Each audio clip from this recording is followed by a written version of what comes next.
Hello everyone, welcome to the एक्जिया IAS academy. तो चलिए देखते हैं कौन से इम्पोर्टेंट न्यूज़ आर्टिकल हैं जो रेलेवेंट रहेंगे एग्जाम पर्सपेक्टिव से। इसमें मैं आपको हर आर्टिकल का एक मोटा मोटा आइडिया बताऊंगा, चीज़ों को इन शॉर्ट समझाने की कोशिश करूंगा और उन पॉइंट से लिंक करवाने की कोशिश करूंगा जिससे क्वेश्चन पूछा जा सकता है। तो बेसिकली हमें समझना क्या है, डिफरेंट आर्टिकल से हमें आइडियाज को समझने हैं, जो बेसिक कॉन्सेप्ट्स है उसको समझना है, उसको कैसे हम इस्तेमाल कर सकते हैं एग्जाम में, स्पेशली मेंस में, वो समझना है। और जो फैक्ट है, जो कॉन्सेप्ट्स है, किस तरीके से प्रीलिम्स में अपीयर होती है, तो वो हमें समझना जरूरी होता है।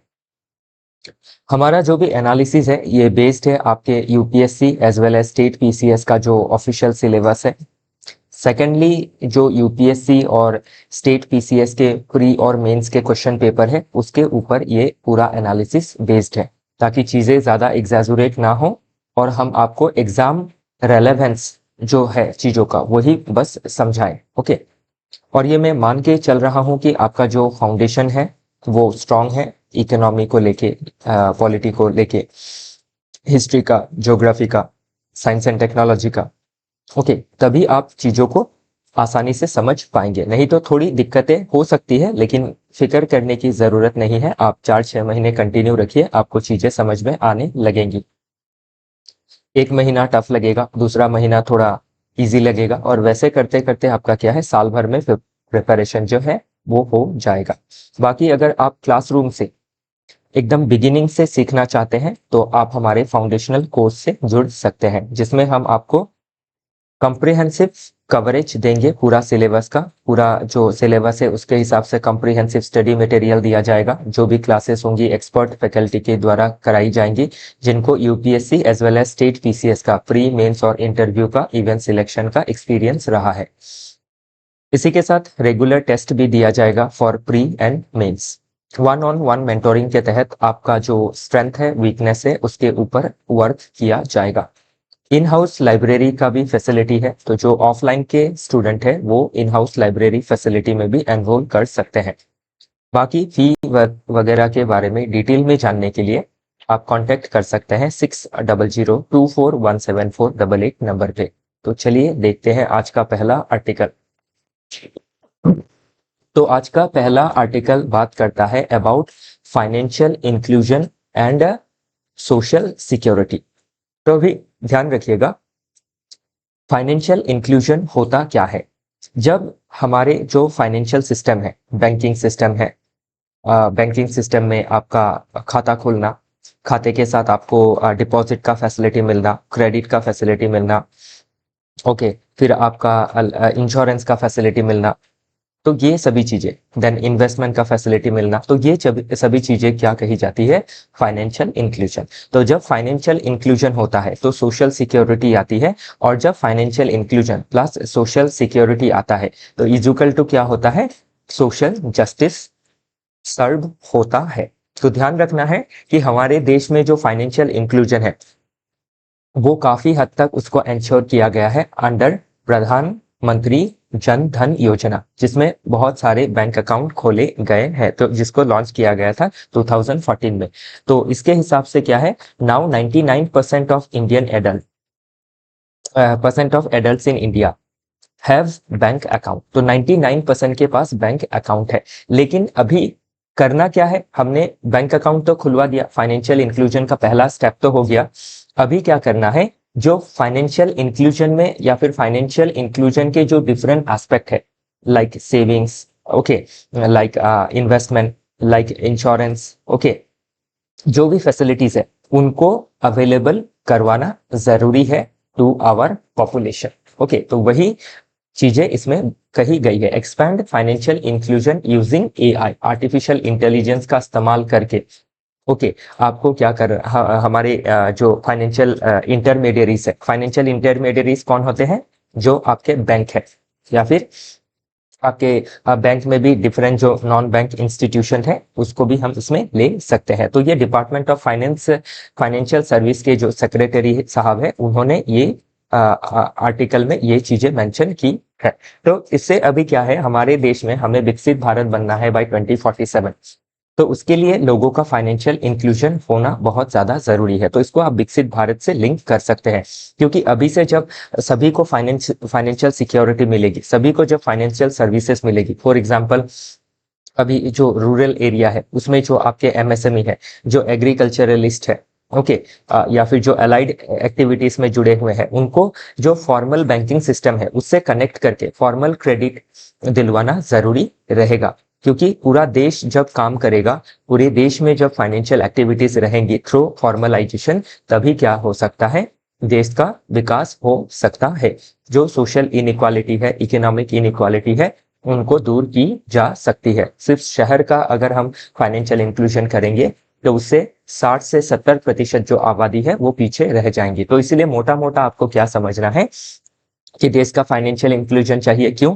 सोशल सिक्योरिटी के लिए। सोशल सिक्योरिटी क्यों? ताकि सोशल जस्टिस आ सके। तो जब सोशल जस्टिस आएगी, सोशो इकोनॉमिक इक्वालिटी आएंगी, तभी देश एक साथ विकसित हो पाएगा। ओके, तो इन मुद्दों के ऊपर क्वेश्चन पूछा जा सकता है। तो अभी एग्जाम में आप क्या करेंगे, डिफरेंट चीजों को आप मेंशन कर सकते हैं। जैसे आपके स्कीम्स मेंशन कर सकते हैं, पीएम सुरक्षा बीमा योजना, ओके, पीएम स्वनिधि, अटल पेंशन योजना। तो इन सभी चीजों को, इन सभी स्कीम्स को अगर हमें इम्पार्ट करना है, इसको आपका डिलीवर करना है, उसके लिए अकाउंट होना बहुत ज्यादा जरूरी है। तो 99% अकाउंट हो चुका है अंडर प्रधानमंत्री जन धन योजना, जो हमारे एडल्ट है। ओके, तो अभी इसमें और हम फ्यूचर में क्या कर सकते हैं, इसको और इंक्लूसिव बना सकते हैं, ताकि आपका जो फाइनेंशियल इकोसिस्टम है वो ज्यादा जस्टिस इक्वालिटी को सर्व कर सके। ओके, तो एआई बेस्ड हम पब्लिक इंफ्रास्ट्रक्चर्स को डेवलप कर सकते हैं, ताकि हम क्या करें, ऑनलाइन आपका केवाईसी कंप्लायंस कर सके। इसी के साथ एआई के जरिए हम साइबर सिक्योरिटी के जो इशू है, ओके, जैसे फाइनेंशियल फ्रॉड होना, उनको हम डिटेक्ट करके टाइम बाउंड तरीके से उसको नैप कर सके, एआई ड्रिवन गवर्नेंस कर सके हम फाइनेंशियल सेक्टर में। ओके, ताकि उससे क्या होगी, क्विक फास्टर जो आपके ग्रीवेंसेस है, जो प्रॉब्लम है, उसको सॉल्व किए जा सकते हैं। और इसको हम ग्लोबल गोल जो है, इवन एसडीजी जो है, उससे भी हम जोड़ के देख सकते हैं। तो अभी जैसे पोवर्टी एलिविएशन है आपका गोल नंबर 1, ओके, फिर जेंडर इक्वालिटी है। तो इन सभी चीजों को हम क्या कर सकते हैं, आपका इंक्लूड कर सकते हैं हमारे आंसर राइटिंग में, ताकि इंक्लूसिव इकोनॉमिक ग्रोथ हो सके, पोवर्टी इरेडिकेशन हो सके। ओके, फिर रूरल डेवलपमेंट में जो मैंने अभी बताया कि ओके, कि कैसे हम क्या कर सकते हैं, एग्रीकल्चर में, आपके एमएसएमई में रूरल क्रेडिट को प्रोवाइड कर सकते हैं। तो ध्यान रखिएगा, इससे क्या होगा, रूरल एस्पिरेशंस को आपका गति मिलेगा, और लोकल जो एंटरप्रेन्योरशिप है वो डेवलप होगा, और जीडीपी भी क्या होगी, जीडीपी में भी आपका कंट्रीब्यूशन ज्यादा रहेगा बाय दी रूरल मास। तो अभी ध्यान रखिएगा, जो भी ये डार्क कलर के वर्ड है, इनको आपको ज्यादा ध्यान रखना है। तो अभी जरूरी नहीं है कि इसी टॉपिक में से क्वेश्चन पूछा जाएगा, लेकिन आपको मोटा मोटा आइडिया समझना है। Financial inclusion, social inclusion, socio economic justice, उसको आपको कनेक्ट करना है विकसित भारत से। उसके लिए गवर्नमेंट ने क्या स्कीम्स लिए हैं, इसको प्री में स्कीम्स पूछी जा सकती है, ओवरऑल आइडिया मेंस में पूछा जा सकता है। आई होप आपको चीजें मोटा मोटा समझ में आया है। बाकी अगर कोई टर्म आपको समझ में नहीं आया है तो उसका एक्सप्लेनेशन भी दिया गया है। जैसे फाइनेंशियल इंक्लूजन क्या है, saving, credit, insurance, digital payment, इन सभी का फैसिलिटीज जब हम सभी को प्रोवाइड करेंगे। फिनटेक क्या है, फाइनेंशियल टेक्नोलॉजी से, जैसे एआई का इस्तेमाल करना, ब्लॉकचेन का इस्तेमाल करना, डिजिटल पेमेंट मोड, यूपीआई का इस्तेमाल करना, तो इसको कहा गया है फिनटेक। तो इसको कभी आपके प्रीलिम्स में भी पूछ लिया जा सकता है। Okay, financial inclusion refers to 4 statement से एक आपको ढूंढना पड़ सकता है। फिनटेक क्या है, प्रधानमंत्री जन धन योजना जो अभी हमने देखा 2014 में, जिसमें अकाउंट खोला गया देश के जो जनसाधारण थे उनके। फिर आर्टिफिशियल इंटेलिजेंस क्या है, जो मशीन इंटेलिजेंस है, ओके, जिससे आपका डेटा को शॉर्टेज किया जा सकता है, डिटेक्ट किया जा सकता है, फ्रॉड को, इफिशियंसी को बढ़ाया जा सकता है, ऑटोमेटेड ऑपरेशंस की जा सकती है। फिर नो योर कस्टमर क्या है, तो कस्टमर्स को वेरीफाई करने के लिए, ताकि आपका अकाउंट जो है प्रॉपर है, जिससे हम क्या कर सकते हैं, फ्रॉड इत्यादि को प्रिवेंट कर सकते हैं। विकसित भारत का जो गोल है बाय 2047 की, हमें $30 ट्रिलियन का इकोनॉमी बनना है। ओके, तो चलिए देखते हैं आगे। तो इसमें अभी आप जब ऐसे लिखेंगे, या फिर जब आप GS1 में कोई क्वेश्चन पूछा जाएगा आपके सोसाइटी पार्ट में, या फिर GS2 में आपके गवर्नेंस को लेके क्वेश्चन पूछा जा सकता है। तो गवर्नेंस कैसे देश में क्या कर सकती है, कैपेबिलिटी को बढ़ा सकती है बाय फाइनेंशियल इंक्लूजन। तो कैपेबिलिटी अप्रोच को आप लगा सकते हैं बाय अमित्य सेन जी, जिन्होंने कहा है कि कैपेसिटी को इंक्रीज करना जरूरी है, लोगों का हेल्थ, एजुकेशन, फाइनेंशियल इंक्लूजन, आपका स्किल डेवलपमेंट। ओके, फिर जॉन रॉल्स साहब क्या कहते हैं, आपका क्या करना है, मार्जिनलाइज लोगों को सपोर्ट करना है ताकि सोसाइटी में फेयरनेस रहे, सोसाइटी में इक्विटी बनी रहे। ओके, मैक्सिमम प्रिंसिपल को हमें देखना है कि मैक्सिमम लोगों का क्या हो, आपका वेलफेयर हो। या फिर आप इसमें गांधीयन ट्रस्टीशिप आइडियाज को भी लगा सकते हैं, या फिर उनका जो अंत्योदया का कंसेप्ट है कि लास्ट माइल तक हमें कनेक्टिविटी प्रोवाइड करना है, not just the elite masses. Okay, फिर आधार, जैम, ट्रिनिटी को भी आप इसमें देख सकते हैं। फिर आप यूटिलिटेरियन जो अप्रोच है जेरेमी बेंथम साहब का, वो भी मेंशन कर सकते हैं कि हमें क्या करना है, मैक्सिमाइजेशन प्रिंसिपल को लेना है ताकि हम मैक्सिमम लोगों का वेलफेयर कर सके।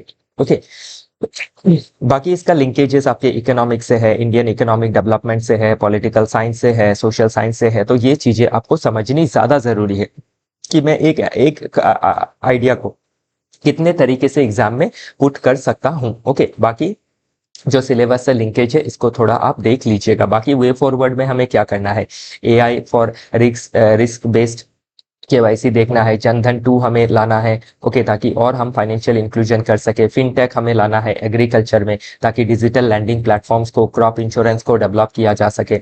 ओके, प्रधानमंत्री फसल बीमा योजना को हम आगे बढ़ा सके। Assam and north east dimension देखे तो ये APSC के लिए है, स्टेट PCS। तो आप BPSC के लिए हो, MPPSC के लिए हो, उसके लिए भी देख लीजिएगा कि आपके लोकल जो गवर्नेंस सिस्टम है उसने क्या फैसिलिटीज दी है।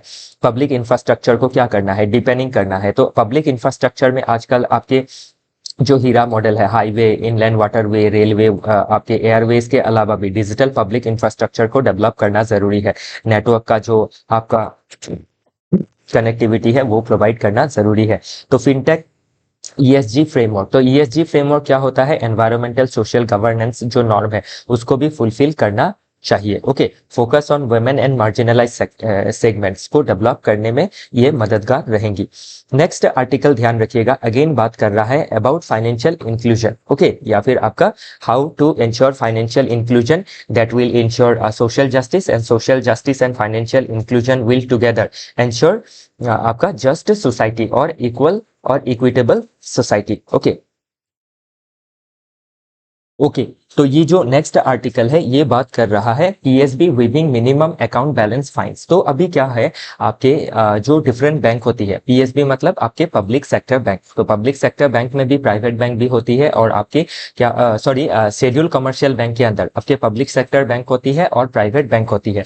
तो आपके जो पब्लिक सेक्टर बैंक है including SBI, bank of Baroda, Indian bank, Canara bank, okay etcetera, ने क्या किया है, आपका जो मिनिमम एवरेज बैलेंस को मेंटेन करना होता है बाय एन अकाउंट होल्डर, तो वो अगर मेंटेन नहीं करता है, जैसे 1000 रुपए मेंटेन रखने ही है, उसको नहीं निकाल सकते हैं, अगर निकाल लिया तो उसमें क्या है, आपका फाइन लगता है। तो इससे क्या होता है, आप ध्यान रखिएगा, हमारे देश की जो आपकी आम जो आवाम है, पॉपुलेशन है, सभी आपके इतने जो बैलेंस है, मिनिमम बैलेंस, वो मेंटेन नहीं कर सकते हैं। बहुत लोग डेली वेज लेबरर है, ओके आपके, या फिर बहुत कम रकम कमाते हैं, तो उनके ऊपर अगर फाइन लगा दिया जाता है तो उससे क्या होता है, जो बैंकिंग हैबिट होती है लोगों का, वो डरेंगे, सेविंग नहीं करेंगे, बैंक का जो हैबिट है उसको खो देंगे। तो उससे क्या है, हमने जो अभी अचीवमेंट्स हासिल की है, इसमें जो अभी देखा हमने अंडर जैम, ट्रिनिटी, ओके प्रधानमंत्री जनधन योजना अकाउंट्स, तो इन सभी में आपका क्या होगा, आपका जो फाइनेंशियल जो इंक्लूजन है या फिर जो फाइनेंशियल हैबिट है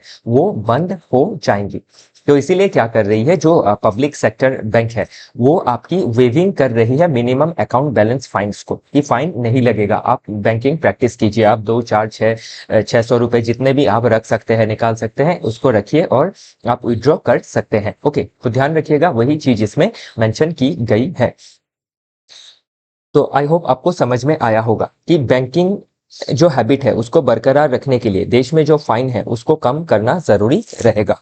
चलिए आगे देखते हैं। तो वही बात इसमें कही गई है, जो आपके impact on bank income. Okay, तो बैंक का इनकम में थोड़ा इम्पैक्ट पड़ेगा क्योंकि फी बेस बहुत ज्यादा इनकम कर रही थी बैंक, फाइन लगा के वो कम हो जाएगा। ओके, फिर आपके जो potential increase in dormant account, एक प्रॉब्लम ये भी होगा कि डोरमेंट अकाउंट बढ़ सकती है। ओके, तो वो चीज आपको देखना जरूरी है। तो इसीलिए क्या करना है, जो पेनल्टी लगाती है वो इसीलिए भी लगाया जाता है ताकि बैंक में ट्रांजैक्शन होता रहे। तो इसका दोनों ही साइड है। चलिए देखते हैं आगे। तो जो की टर्म्स है उसको एक्सप्लेन किया गया है। मिनिमम एवरेज बैलेंस क्या होता है, नॉन ऑपरेटिंग इनकम क्या होता है, डॉर्मेंट अकाउंट क्या है। तो 12 से 24 मंथ तक यूजुअली अगर बंद रहता है तो वो डॉर्मेंट अकाउंट हो जाता है। फिर रेपो रेट हम पढ़ते हैं जब आपके मॉनेटरी पॉलिसी देखते हैं। रेपो रेट को कौन डिसाइड करती है? By RBI monetary policy committee. Fee income क्या होता है? तो ये नॉन इंटरेस्ट इनकम है बैंक का, जो आपके फाइन के जरिए ओके या फिर पेनल्टी के जरिए, एटीएम फी वगैरह के जरिए कलेक्ट किया जाता है। ओके, चलिए आगे देखते हैं नेक्स्ट आर्टिकल। तो इसमें अभी करना क्या है, वे फॉरवर्ड में बैलेंस शीट को मॉनिटरिंग करना है बैंक का, डोरमेंसी मैनेजमेंट टूल को डेवलप करना है, पॉलिसी को सिंक्रोनाइज तरीके से देखना है। ओके, ताकि क्या किया जा सके, जो आपके डिफरेंट कंज्यूमर है, जो अकाउंट होल्डर है, उनको आपका ऐसा एक थ्रेशोल्ड रखना चाहिए कि जैसे 1,000 रुपए रखे हैं तो वो ज्यादा हो जाता है, 100-200 ऐसा कुछ थ्रेशोल्ड रख सकते हैं। और प्रोडक्ट्स को कस्टमाइज करने हैं ताकि आपके जो गरीब से गरीब इंसान भी है वो भी क्या कर सके, बैंकिंग हैबिट को अपना सके। फॉर एग्जाम्पल अभी अगर आप एटीएम में जाते हैं तो एटीएम में क्या प्रॉब्लम है, 100 रुपए का नोट नहीं रहता है। ओके, तो क्या होता है, जो मार्जिनलाइज पॉपुलेशन के जो बैंक अकाउंट है वो वैसे निकालने में उनको दिक्कतें आती है। तो वो उन चीजों को आपको टेकल करना जरूरी है। नेक्स्ट आर्टिकल बात कर रहा है इलेक्ट्रॉनिक्स पुश। तो जो सेंट्रल गवर्नमेंट है वो क्या करना चाह रही है, जो इलेक्ट्रॉनिक मैन्युफैक्चरिंग है उसमें पुश करना चाह रही है, क्योंकि ये आपका एक लेबर इंटेंसिव इंडस्ट्री है। एंड सेकेंडली इसमें जो एक्सपोर्ट जो पोटेंशियल है वो बहुत ज्यादा है। थर्डली हमारे देश में जो कंजम्पशन है इलेक्ट्रॉनिक इक्विपमेंट्स का वो बहुत ज्यादा है। तो इसका स्कोप आप देख सकते हैं कि आपके डिस्प्ले कैमरा मॉड्यूल्स को बनाना, ओके, लिथियम आयन सेल्स को बनाना मोबाइल के बैटरी के लिए, प्रिंटेड सर्किट बोर्ड को बनाना, ओके, मोबाइल और डिफरेंट अदर आपके इंस्ट्रूमेंट्स के लिए, ओके, रजिस्टर बनाना, कैपेसिटर बनाना, ट्रांसफॉर्मर्स बनाना। तो ये जो बेसिक आपके इलेक्ट्रॉनिक कंपोनेंट्स है इनको अगर देश के अंदर डेवलप किया जाए तो इससे क्या होगा, आपका एक तो इंडस्ट्रियलाइजेशन का ग्रोथ होगा, specially in manufacturing of electrical equipments. Okay, तो उससे आपका दूसरा क्या है, जो आपका एम्प्लॉयमेंट है वो जनरेट होगा, इंफ्रास्ट्रक्चर डेवलप होगी, गवर्नमेंट को जो आपका टैक्स है वो अच्छा आपका कलेक्शन होगा। देन आपका जीडीपी जो है मैन्युफैक्चरिंग में वो बढ़ेगा, एक्सपोर्ट जो है वो बढ़ेगा और जो इंपोर्ट है वो घटेगा, करंट अकाउंट डेफिसिट जो है वो कम होगा। तो इन सभी चीजों को आप लिंक करके देख सकते हैं। ओके, तो 100 एप्लीकेशंस रिसीव की गई है by different manufacturer with A proposal worth rupees 8,000 crore का इंडस्ट्रियल डेवलपमेंट होना है इन मैन्युफैक्चरिंग। ओके, तो ये काफी क्या है आपकी एक पॉजिटिव चीज है। तो इंसेंटिव का जो स्ट्रक्चर है उसको कंटिन्यू रखना जरूरी है। ओके, कि गवर्नमेंट आपका क्या करेगी, इंसेंटिव देगी, production link incentive, employment link incentive, ताकि डायरेक्ट जॉब क्रिएशन हो सके और कैपिटल एक्सपेंडिचर बढ़ सके और उससे एसेट क्रिएट हो सके। तो ये क्या करेगा, बाकी जो आपका इंपोर्ट डिपेंडेंसी है उसको रिड्यूस करेगा। और बाकी हमें जो भी चीजें चाहिए आपके मोबाइल्स के लिए, टैबलेट के लिए, ईवी के लिए, वो हमें प्राप्त होंगी under make in India and आत्मनिर्भर भारत गोल, और विकसित भारत बन सकेंगे बाय 2047। तो इसको ध्यान रखना जरूरी है। चलिए देखते हैं अगला आर्टिकल। तो इसमें अभी वे फॉरवर्ड आप देख लीजिएगा, क्योंकि एंड में आपको ये सभी चीजें लिखनी होती है। फास्ट ट्रैकिंग करना है अप्रूवल को, रीजनल इंडस्ट्रियल क्लस्टर्स डेवलप करने हैं, स्किलिंग में थोड़ा वीकनेस है, स्किलिंग को बढ़ाना है, ट्रेनिंग को देना है under skill India mission. Okay, then sustainability measures लेने हैं ताकि हमारा जो डेवलपमेंट है वो सस्टेन करता रहे और इसी के साथ एनवायरनमेंट का भी पोल्यूशन ना हो। ओके, सस्टेनेबल तरीके से हमें डेवलप करना है, डेवलपमेंट भी हो, एनवायरनमेंट भी बचा रहे। फिर आप एपीएससी के हिसाब से फोकस आप देखना पड़ेगा आपको कि नॉर्थ ईस्ट में हम कैसे फोकस कर सकते हैं, आसाम में, अदर नॉर्थ ईस्टर्न स्टेट में। जैसे आसाम में हाल ही में आपका सेमीकंडक्टर प्लांट को बनाया गया है इन मोरीगांव। ओके, तो ये नॉर्थ ईस्ट को क्या करेगा, आपका एंटरप्रेन्योर डेवलपमेंट में, आपका फिर जॉब क्रिएशन में मदद करेगा और जो लॉजिस्टिकल आपका जो चेन्स होता है उसको भी डेवलप करेगा, हाईवे हो, रेलवे हो, एयरवे हो। चलिए देखते हैं आगे। नेक्स्ट आर्टिकल बात करता है now China rare earth export face travel curbs. तो अभी ये आर्टिकल क्या दर्शा रहा है, जो क्रिटिकल आपके मिनरल्स होते हैं और डिफरेंट जो रेयर अर्थ मिनरल्स होते हैं या फिर कंपोनेंट होते हैं, उनको आज के समय सबसे ज़्यादा जो मैन्युफैक्चरिंग करता है और एक्सपोर्ट करता है या फिर रिफाइन करता है, वो हो गया चाइना। तो चाइना क्या कर रहा है, इसको वेपनाइज कर रहा है। अभी यूएसए जैसी जो देश है वो भी क्या करती है, डिफरेंट जो रेयर अर्थ एलिमेंट है उसके लिए चाइना के ऊपर डिपेंडेंट है यूएसए जैसी इकोनॉमी। तो ऑब्वियसली बाकी जो इकोनॉमी है, जापान हो, साउथ कोरिया हो, इंडिया हो, ब्राजील हो, ये सभी डिपेंडेंट है चाइना के ऊपर। और चाइना क्या कर रहा है, इसको वेपनाइज कर रहा है।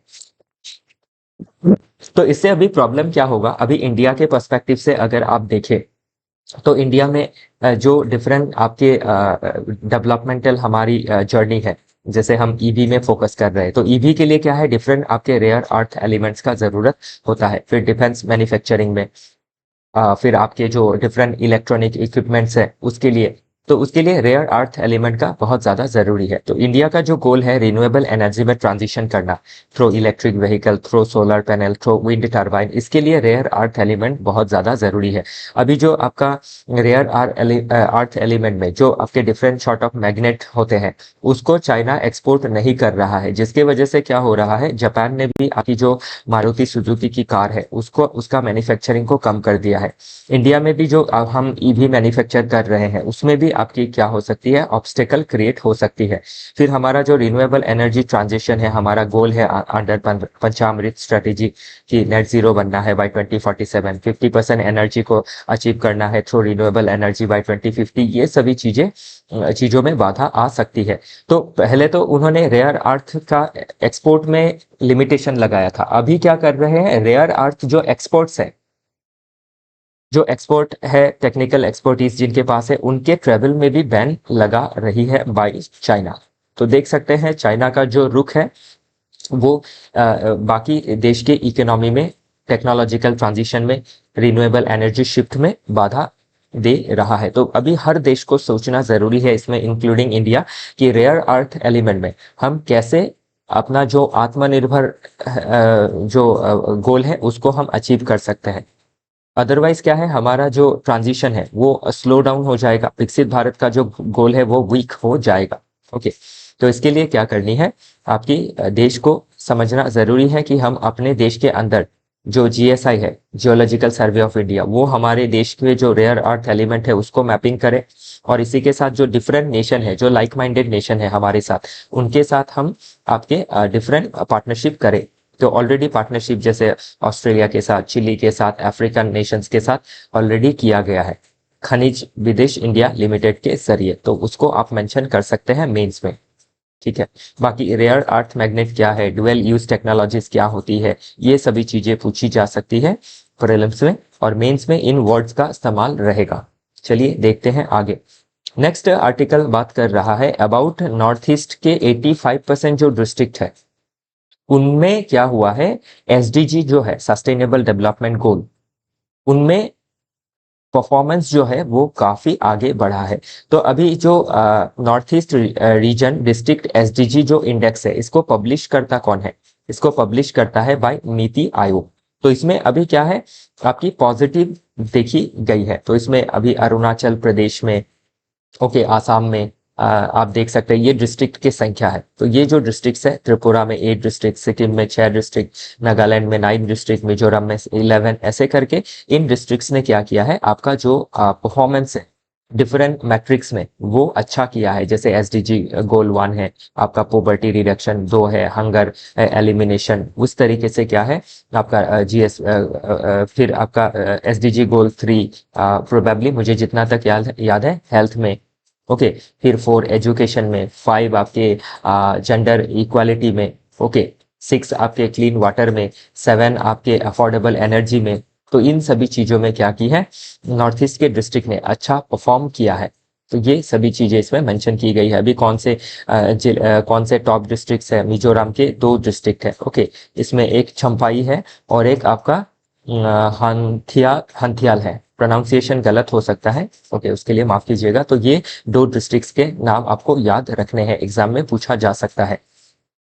और डेस्पाइट आपके जो फ्रंट रनर कैटेगरी में आया है, फिर भी आपका किसी गोल में हम अभी भी पीछे हैं। जैसे SDG goal 7 affordable and clean energy में, एसडीजी 10 जो है रिड्यूस इनइक्वालिटी उसमें, फिर एसडीजी 12 जो है रेस्पॉन्सिबल कंजम्पशन एंड प्रोडक्शन में पीछे है। तो इन सभी चीजों में हमें वर्क करना जरूरी रहेगा, नॉर्थ ईस्टर्न स्टेट को वर्क करना जरूरी रहेगा। फिर ये जो आपका इंडेक्स है इसको किसने पब्लिश किया है? नीति आयोग। फिर जो मिनिस्ट्री ऑफ डोनर है, okay, development of north eastern region and UNDP, United Nation Development Programme, उन्होंने इसको डेवलप किया है। चलिए देखते हैं आगे, बाकी की टर्म्स को एक्सप्लेन किया गया है। फ्रंट रनर कैटेगरी कितने में आती है? जो आपके 65 से 99 के अंदर स्कोर करते हैं। तो ये सभी चीजें भी प्रीलिम्स में पूछी जा सकती है। मेंस में आपको ये कैटेगरी बस फ्रंट रनर मेंशन करना है, इतना ये नंबर मेंशन नहीं करेंगे तो भी चलेगा। ओके, फिर आपके एस्पिरेशनल डिस्ट्रिक्ट प्रोग्राम क्या है? 112 डिस्ट्रिक्ट को डेवलप करना है, हेल्थ में, एजुकेशन में, ओके, इकोनॉमिक डेवलपमेंट में, इन सभी चीजों को देखना जरूरी रहेगा। चलिए आगे देखते हैं। वे फॉरवर्ड में आप क्या कर सकते हैं? State led SDG localisation plan को हम देख सकते हैं कि डिस्ट्रिक्ट लेवल पे एक्शन प्लान्स को डेवलप करने हैं जिनमें हमने अचीव नहीं किया है। ओके, फिर आपके north east specific SDG missions को डेवलप करना है। फिर एक्सपेंड करना है एस्पिरेशनल डिस्ट्रिक्ट मॉडल को, कैपेसिटी बिल्ड करना है आपके लोकल लेवल के जो गवर्नेंस है, डिस्ट्रिक्ट लेवल, फिर आपके को डिस्ट्रिक्ट लेवल, लोकल लेवल में पंचायत को, म्युनिसिपल को पब्लिक प्राइवेट पार्टनरशिप करना है। जिन चीज़ों को हम सहूलियत नहीं दे पा रहे हैं, जिन गोल्स में अचीव नहीं कर पा रहे हैं, उसमें हम आउटसोर्स कर सकते हैं। तो ये सभी चीज़ें आपको देखनी ज़रूरी होंगी।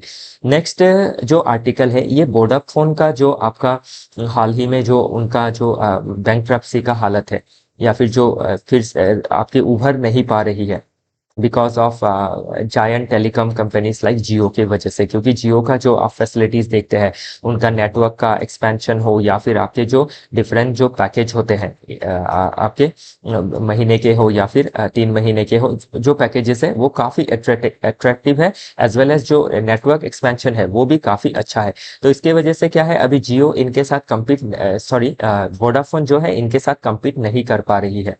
तो इसमें आइडियोलॉजिकली चीजों को समझाया गया है। अभी जो मुद्दा है कि आपका अ, देश में जो भी टेलीकॉम कंपनीज है, क्योंकि ये स्ट्रेटेजिक सेक्टर है, तो इसमें आपका क्या है, एक परफेक्ट कंपटीशन रहना चाहिए।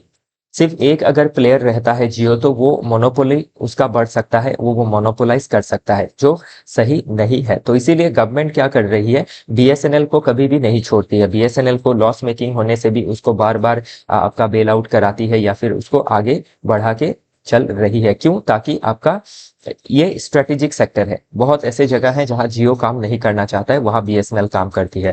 फिर आपके जो जहां जियो काम कर रहा है उस जगह पे अगर और एक कंपटीटर नहीं होता है तो वो सही नहीं है। एक इकोनॉमी के लिए परफेक्ट कंपटीशन होना चाहिए, उससे क्या होती है, इनोवेशन, आपका कंपटीशन रहता है। तो अभी जियो के अगेंस्ट वोडाफोन का जो हालत है, तो इसको गवर्नमेंट कैसे देख सकती है? क्या आपके वोडाफोन को मदद करना सही रहेगा बाय गवर्नमेंट?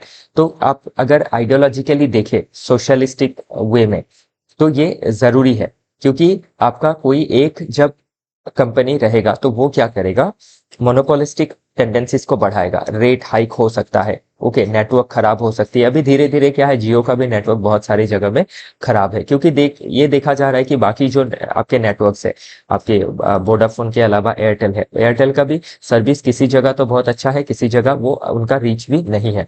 तो इसीलिए क्या करना है हमारे देश में, ओके, ये ध्यान रखना है कि कैपिटलिज्म के अंदर भी परफेक्ट कंपटीशन रहे, इनोवेशन रहे, ना कि कोई मोनोपोलिस्टिक प्रैक्टिसेस रहे। तो ये आर्टिकल आपको समझना है थ्रू आइडियोलॉजिकल पर्सपेक्टिव कि कैपिटलिज्म में भी क्या क्या प्रॉब्लम हो सकती है और किस तरीके से क्या करना है आपका गवर्नमेंट को सोशलिस्टिक पैटर्न से ये आपको देखना जरूरी है। तो यही चीजें इसमें कही गई है, आइडियोलॉजिकल प्योरिटी, वेदर सोशलिस्ट और कैपिटलिस्ट मॉडल इज गुड। अभी कोई भी मॉडल गुड नहीं है, इसीलिए इसका बीच का एक जो आपका रास्ता है उसको अपनाना जरूरी है। इसीलिए हमारे देश में मिक्स्ड इकोनॉमिक मॉडल है, या फिर आप दुनिया में कहीं भी देखें तो आज के समय पे मिक्स्ड इकोनॉमिक मॉडल ही देखा जाता है, ताकि कैपिटलिस्ट को भी कंट्रोल में रखा जा सके और आपका जो सोशलिस्टिक टेंडेंसीज है उनको भी बरकरार रखा जा सके, ताकि किसी भी कारण से क्या हो,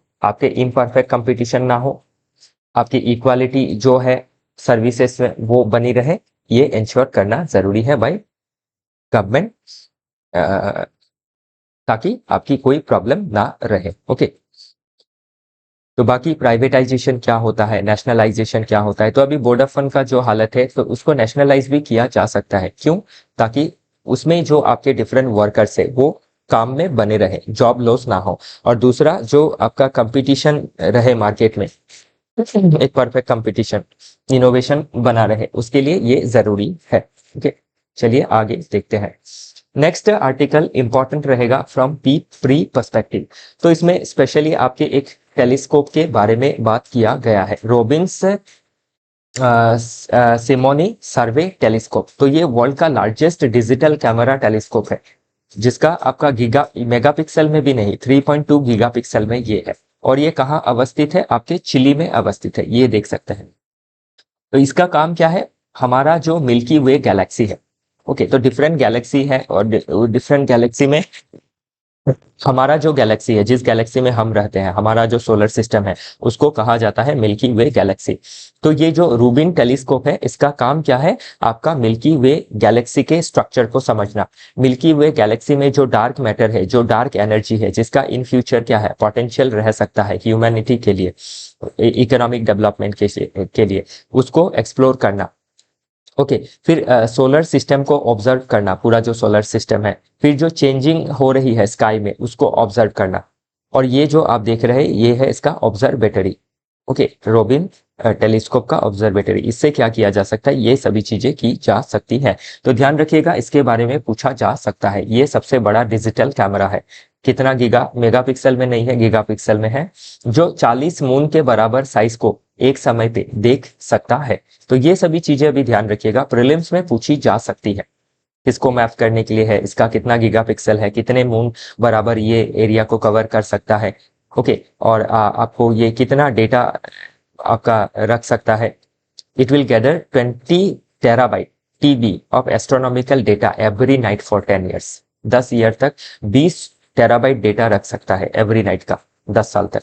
तो काफी क्या है, पावरफुल टेलीस्कोप है, काफी पावरफुल ऑब्जर्वेटरी है। ओके, प्रीलिम्स के लिहाज से इंपॉर्टेंट रहेगा, और मेंस के लिहाज से तो मैंने आपको बताया कि ये क्या करेगा, मिल्की वे स्ट्रक्चर को, डार्क मैटर को, डार्क एनर्जी को, सोलर सिस्टम को, ओके, चेंजिंग स्काई को, ये सभी चीजों को ऑब्जर्व करेगा। देखते हैं next article, law on phone tapping and 2HC ruling. तो इसमें फोन टैपिंग के ऊपर, ओके, तो ये जो आर्टिकल है फंडामेंटल राइट्स के ऊपर बेस्ड है। फोन टैपिंग क्या है क्या नहीं ये तो आपको पता ही है, लेकिन कौन से इशू से ये लिंक करता है, एग्जाम में कौन से पर्सपेक्टिव से पूछा जा सकता है, राइट बेस्ड पर्सपेक्टिव से, कि फोन टैपिंग करना ये जो पर्सन का राइट है अंडर आर्टिकल 21 और under Puttaswamy judgment by honourable Supreme Court in 2017, जिसमें कहा गया कि राइट टू प्राइवेसी हमारा क्या है, फंडामेंटल राइट है। तो फोन टैपिंग करना एक क्या है, फंडामेंटल राइट का वायलेशन है, प्राइवेसी का वायलेशन है, हमारे लिबर्टी का वायलेशन है, हमारा राइट टू सिक्रेसी का क्या है, वायलेशन है। तो इसमें 2 हाई कोर्ट का रूलिंग है कि फोन को टैपिंग किया जा सकता है, डिफरेंट लॉ है। ये आपके इंडियन पोस्ट ऑफिस एक्ट 1898, फिर Indian telegraph act 1885, information technology act 2000। तो ये एक्ट के अंदर आपके जो प्राइवेट कम्युनिकेशन है उसको टैप किया जा सकता है, अगर इसमें क्या है, आपका पब्लिक इमरजेंसी है। आपके फोन टैपिंग में से ऐसा कुछ पता चलता है, कुछ टेररिज्म रिलेटेड कुछ एक्टिविटी है, कुछ सबोटेज रिलेटेड कुछ एक्टिविटीज पकड़ी जा सकती है। ओके, तभी आपका क्या किया जा सकता है, फोन को टैप किया जा सकता है।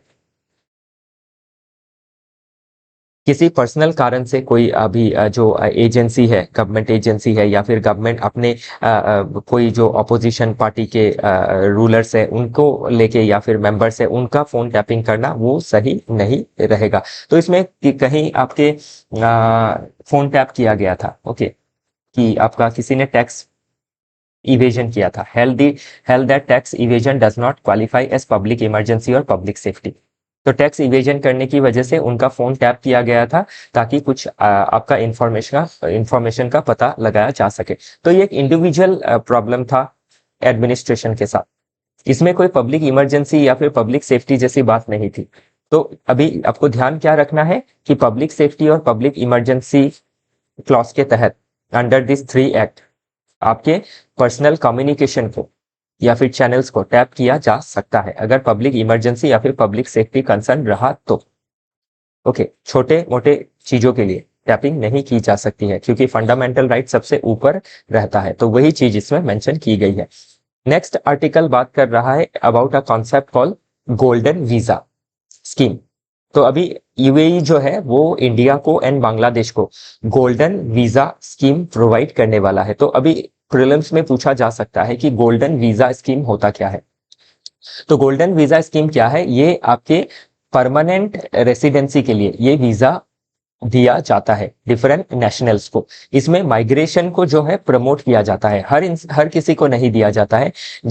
जो इंसान क्या है एक नेशन के लिए, जैसे कोई इंडियन अभी है सिटीजन जो यूएई को बहुत ज्यादा मदद कर सकता है इन्वेस्टमेंट पे, ओके इन्वेस्ट कर सकता है, या फिर कोई आपके टैलेंटेड पर्सन है लाइक स्पोर्ट्स पर्सन है, कोई एथलीट है, कोई साइंटिस्ट है, कोई डॉक्टर है, तो वैसे जो पर्सन है उनको गोल्डन वीजा दिया जाएगा। तो गोल्डन वीजा क्या करता है, आपका परमानेंट रेसिडेंसी प्रोवाइड करता है इन एन नेशन, और वो नेशन क्या करता है माइग्रेशन को आपका प्रमोट करता है।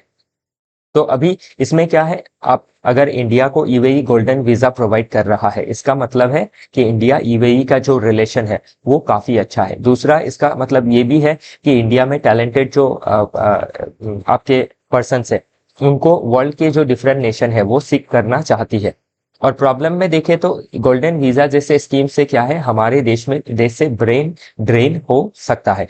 तो इंडिया क्या कर सकती है, अपने देश में ही अपने जो टैलेंटेड पूल है या फिर पर्सन है उनको आपके रिटेन करने की कोशिश कर सकती है by developing economic structure, okay by giving different sort of facilities, by removing inequalities, by developing infrastructure. तो ये सभी चीजें आप मेंशन कर सकते हैं। बाकी गोल्डन वीजा क्या होता है, ओके ये आपको एग्जाम में पूछा जा सकता है। गोल्डन वीजा, गोल्डन पासपोर्ट, इसको एक बार आप एक्सप्लेनेशन को देख लीजिएगा।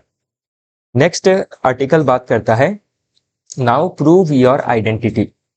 तो हाल ही में अभी जो आपका इलेक्शन कमीशन ऑफ इंडिया है वो बिहार का जो इलेक्टोरल रोल है उसको रिवाइज करने जा रही है, क्योंकि आपके जो ऑपोजिशन पार्टी है उन्होंने काफी बार आपत्ति जताया है कि बिहार के इलेक्शन से पहले अभी असेंबली इलेक्शन होना है 2026 तक, तो उससे पहले इलेक्टोरल रोल को प्यूरिफाई किया जाए, उसमें जो बोगस वोटर है, जो फेक वोटर्स है उनको हटाया जाए और जो जेन्युइन वोटर्स है उन्हीं को इंक्लूड किया जाए। तो ध्यान रखिएगा, अभी इसमें प्रॉब्लम क्या हो सकता है, बिहार में अगर आप देखें तो आपके इलिटरेसी रेट बहुत ज्यादा है, बहुत लोगों का क्या है आपका इंक्लूजन नहीं हुआ है, आपके जैसे आधार में हो या फिर डिफरेंट जो आपके सर्टिफिकेट दी जाती है बाय गवर्नमेंट।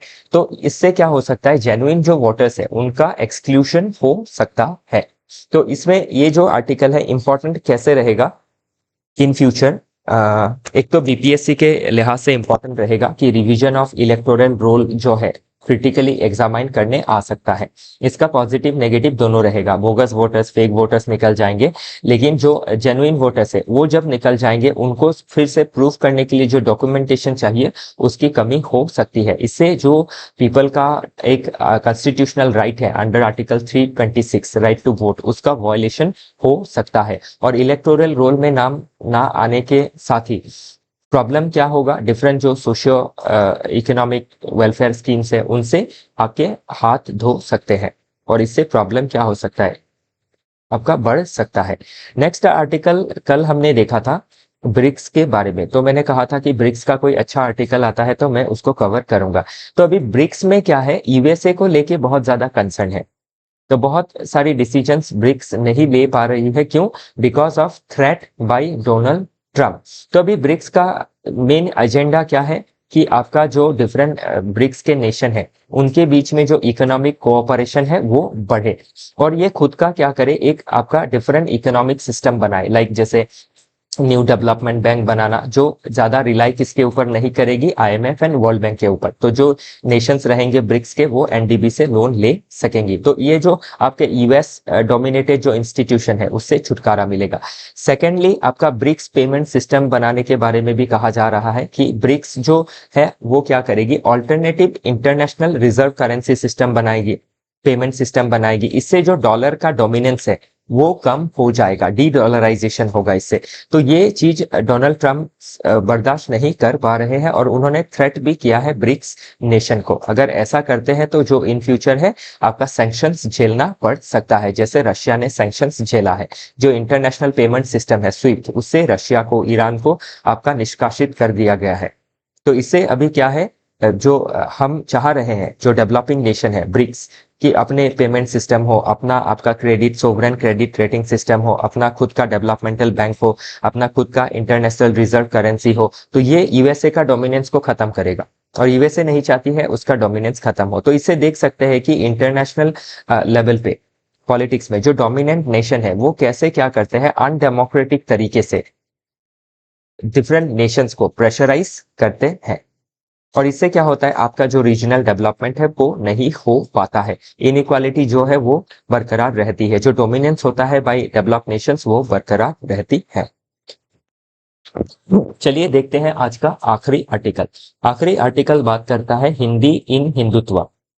तो अभी आपका हिंदुत्व आइडियोलॉजी ही हो या फिर आपके डिफरेंट अदर कम्युनल जो आइडियोलॉजी है वो हो, तो कोई भी जो आइडियोलॉजी है जो बेस्ड है आपके मेजोरिटेरियन प्रिंसिपल पे या फिर माइनॉरिटेरियन प्रिंसिपल पे, जो क्या करता है एक दूसरे को आपका रिजेक्ट करता है, वो हमारे देश के लिए सही नहीं है। क्यों सही नहीं है? Because India is a multicultural nation, India is a secular nation, और हमारे देश में इतनी ज्यादा डाइवर्सिटी है, लैंग्वेज की डाइवर्सिटी हो, रेशियल डाइवर्सिटी हो, फिर आपके लैंग्वेज के डाइवर्सिटी हो, ओके, देन आपका रिलीजियस डाइवर्सिटी हो। तो इस डाइवर्सिटी को हमारे देश में संजो के रखने के लिए ही आपके आर्टिकल 25 से 28 राइट टू रिलीजियस फ्रीडम दिया गया, 29-30 में आपका मल्टीकल्चरल राइट दिया गया टू प्रिजर्व लैंग्वेज, ओके।